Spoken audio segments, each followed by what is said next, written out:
हाँ जी दोस्तों, मैं बात कर रहा हूँ मगध राज्य के सबसे शक्तिशाली राजा की, जिसका नाम था बिंबिसार। और वो सबसे शक्तिशाली रहे भी क्यों ना, क्योंकि क्या है कि मगध राज्य प्राचीन भारत का सबसे बड़ा राज्य माना जाता था, जिसके पास एक विशाल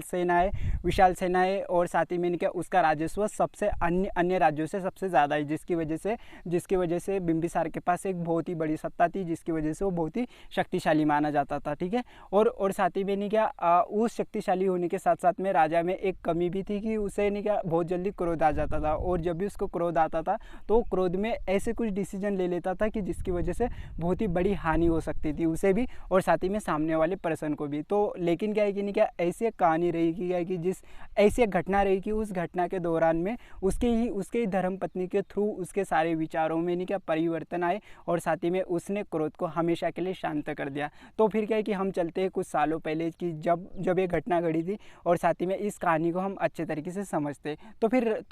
तो राजा का मूल नाम श्रेनिक भी था और साथ ही में उसकी जो धर्मपत्नी थी उसका नाम था चेलना। अभी चेलना जो थी तो फिर चेलना जैन धर्म में विश्वास करती थी और साथ ही में वो नहीं के जैन धर्म की अनुयायी थी। तो फिर वो ऋषि मुनि और संतों के उपदेशों का पालन करती थी, उनकी सेवा करती थी और साथ ही में क्या संत मुनि जैसे उनको सलाह देते थे, जैसे उसे एडवाइस देते थे, तो उसके अकॉर्डिंग वो क्या करती थी, वो काम करती थी। तो फिर उसी प्रकार से राजा सैनिक और साथ ही में रानी चेलना एक साथ बहुत खुशी थे और साथ में वो खुश होने के साथ साथ में उनकी जो प्रजा थी उनकी प्रजा भी बहुत ही खुश रहती थी, क्योंकि क्या है कि राजा सैनिक था वो क्रोधित, लेकिन वो बड़ा दयालु भी था कि अपनी जनता को अच्छे तरीके से रखता था, अपनी प्रजा के ऊपर अच्छे डिसीजन या फिर अच्छा उसका नियंत्रण था। और साथ ही में नहीं क्या वो दोनों मिलकर यानी कि उसकी धर्मपत्नी और राजा सैनिक यानी कि राजा बिंबिसार दोनों मिलकर क्या करते थे, अपनी अपनी प्रजा का संचालन करते थे। और फिर इसी प्रकार से एक दिन क्या होता है कि क्या राजा सैनिक और साथ ही में उसकी धर्मपत्नी चेलना ऋषि मुनि को एक ऋषि मुनि के आश्रम में जाते हैं। तो फिर क्या जैसे वो ऋषि मुनि के आश्रम से लौटते हैं तो फिर क्या तो उनको दिखाई देता है कि एक ऋषि है जो कि क्या कर रहा है, एक पेड़ों के नीचे बैठा है, मतलब एक बड़े पेड़ के नीचे बैठा है और क्या है कि उसने मतलब एक अल्प वस्त्र पहने। अल्प वस्त्र मतलब क्या है, उसने बहुत ही कम उसने कपड़े पहने और साथ ही में उसे ठंडी में मतलब उसे थोड़ी थोड़ी ठंडी उसे बज रही है। तो फिर क्या है कि रानी सोचती है कि कहा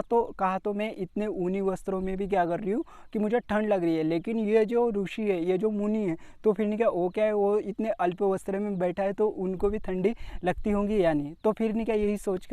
सोचकर फिर रानी घर पर चली जाती है, यानी कि उनके महल पर चली जाती है। और जैसे उनके महल में जाने के बाद वो रात में जब वो सो जाते हैं तो फिर रात में अचानक से क्या होता है, उसका एक हाथ रजाई के बाहर रह जाता है रानी का। और जैसे ही ठंडी हवा चलती है तो फिर खिड़की में से जब वो हवा बहती है तो उस समय पर क्या होता है, रानी का जो हाथ जो रजाई के बाहर था तो वो एकदम ऐसा ठिठुर सा जाता है। तो फिर क्या है कि क्या रानी की तुरंत ही नींद खुल जाती है और साथ ही में रानी को ठंडी की वजह से नहीं क्या वो जो मुनि था तो उसको नहीं क्या स्मरण आ जाता है कि यार कहा तो अभी मुझे इतना ठंड लग रही है, लेकिन ये जो मुनि था तो वो अभी क्या कर रहा होगा, उसको कितनी ठंड बज रही होंगी इतने ठंडी में। तो फिर क्या है कि नहीं क्या ये सोचकर वो विचार करने लगती है और मुंह में बड़बड़ाने लगती है। तो उसके बगल में जो उसका जो राजा था मतलब बिंबिसार था, तो बिंबिसार ये चीज़ें सुन लेता है। तो लेकिन बिंबिसार को समझ में नहीं आता है अच्छे तरीके से वो क्या बोल रही है करके। तो फिर इसी वजह से बिंबिसार में और साथ ही में क्या रानी में कुछ ना कुछ मिसअंडरस्टैंडिंग होती है और राजा सोचने लगता है कि कहीं ना कहीं क्या है कि क्या मेरी महारानी दूसरे अन्य पुरुष की ओर क्या हो गई है, आसक्त हो गई, या फिर उसके तरफ वो अट्रैक्ट हो गई है। और साथ ही में वो नहीं क्या दुखी हो जाता है कि यार मैंने उसे इतना प्यार किया लेकिन नारी का भरोसा ही क्या है। तो फिर नहीं क्या तो जैसे ही मॉर्निंग होती है, जैसे सुबह होती है, तो सुबह होने के बाद में राजा गुस्से में बाहर आता है और सामने उसे उसका महामंत्री दिखाई देता है। तो फिर नहीं क्या तो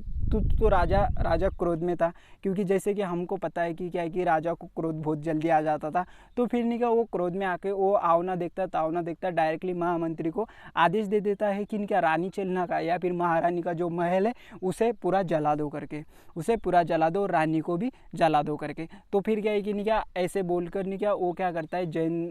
महावीर जैन की तरफ जाने को लगता है कि नहीं क्या अभी वो दुख से कि वो मतलब रानी का विलाप देख नहीं पाएगा, इसकी वजह से वो क्या करता है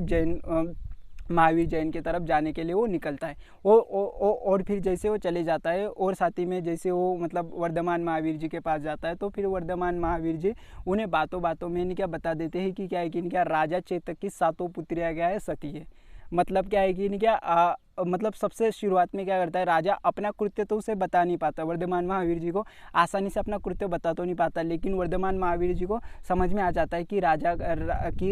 कहीं ना कहीं क्या कर रहा है, रानी के ऊपर शक कर रहा है। तो फिर इसकी वजह से वो बताते हैं कि जो राजा चेतक है तो वो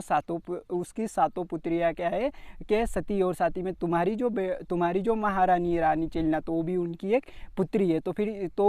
फिर इसी कारण की वजह से क्या हो रहा था कि ये जो ऋषि थे या फिर ये जो मुनि थे, तो उनकी मुनि के जो भी कृत्य था, तो फिर क्या उनके ऊपर क्या हुआ था कि रानी को कुछ तो फील हुआ था या फिर रानी को बुरा लगा था। तो फिर इसकी वजह से अभी यहाँ पर वो मिसअंडरस्टैंडिंग क्लियर होती है, और जैसे वो मिसअंडरस्टैंडिंग क्लियर होती है तो फिर क्या राजा को समझ में आ जाता है कि यार कहीं ना कहीं मैंने क्रोध में गलत डिसीजन ले लिया, कि जिसकी वजह से मतलब कि रानी का कोई दोष था ही नहीं, यार रानी उस पुरुष की तरफ एक प्रेम के भाव से अट्रैक्ट नहीं थी। तो फिर नहीं क्या एक वो दया के या फिर एक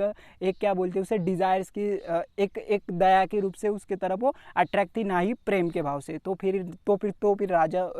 राजा क्या करता है, वर्धमान महावीर जी को सारा अपना कृत्य बताता है कि नहीं क्या कि मैंने मतलब महल जलाने को बोल दिया ये वो। तो राजा जल्दी से यहाँ से निकल जाता है, और वो देखता है कि कहीं ना कहीं महामंत्री ने जल्दी से मतलब मेरे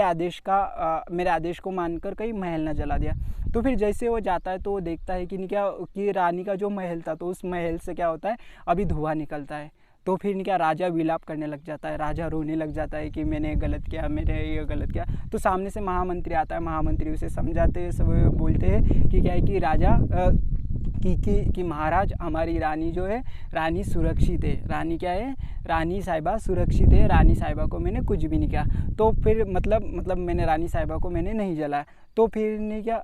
तो फिर उसका जो महामंत्री था, महामंत्री बताता है कि मुझे मेरे राजा के ऊपर विश्वास है कि लेकिन क्या है कि नहीं क्या आपने क्रोध में आकर ऐसा आदेश दिया, लेकिन मुझे भी पता है कि जैसे आप क्रोध में आ जाते हो तो फिर आप डिसीजन ले लेते हो, लेकिन मैं समझ गया था कि आप क्रोध में आकर आप कुछ ना कुछ आप गलत डिसीजन ले रहे हो। इसकी वजह से मैंने सिर्फ क्या किया कि नहीं क्या रानी का जो भी महारानी का जो महल था, उसी महल में कपड़े वगैरह घास फूस डालकर नहीं क्या उसे जला दिया। तो फिर राजा को बहुत ही खुशी होती है जानकर कि क्या है कि उसकी महारानी सुरक्षित है करके। तो फिर नहीं क्या तो आगे क्या करता है, राजा अपनी महारानी के पास जाता है और साथ ही में उसे नहीं क्या उसे गले लगाकर उसे समझाता है कि नहीं क्या मैं अभी कभी भी अकारण गुस्सा नहीं करूँगा, किसी भी चीज़ की या फिर